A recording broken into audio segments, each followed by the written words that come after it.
আসসালামু আলাইকুম প্রিয় বন্ধুরা, আমির হামজা হুজুর ধান কাটতেছে, কার সাথে যেন মিলে যাচ্ছে। না বিষয়টা কার সাথে যেন মিলে যাচ্ছে। আমির হামজা হুজুর জানেন যে নির্বাচনে দাঁড়াইতেছে, হ্যাঁ, জামাত ইসলামের পক্ষ থেকে। উনি আবার এখন থেকে ধান কাটতেছে। এটা কি আসলে কি ওনার ভাইরাল হওয়ার জন্য? না, কার সাথে যেন মিলে যাচ্ছে। আমরা অতীতে দেখছি এই ধরনের ঘটনা ঘটতে। কার সাথে যেন মিলে যাচ্ছে।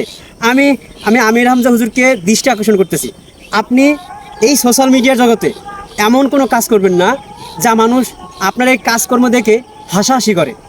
আপনি একজন জ্ঞানী মানুষ, আপনার আলোচনা আমি শুনি, আমার কাছে খুবই ভালো লাগে।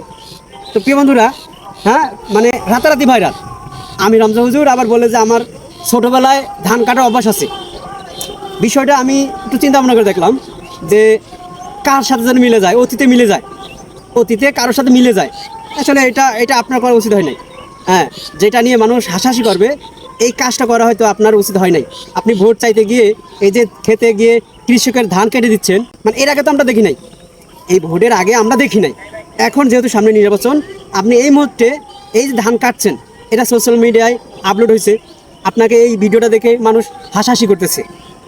আমি জানি যে আপনি একজন জ্ঞানী মানুষ, আপনি এগুলো থেকে একটু লক্ষ্য দেবেন।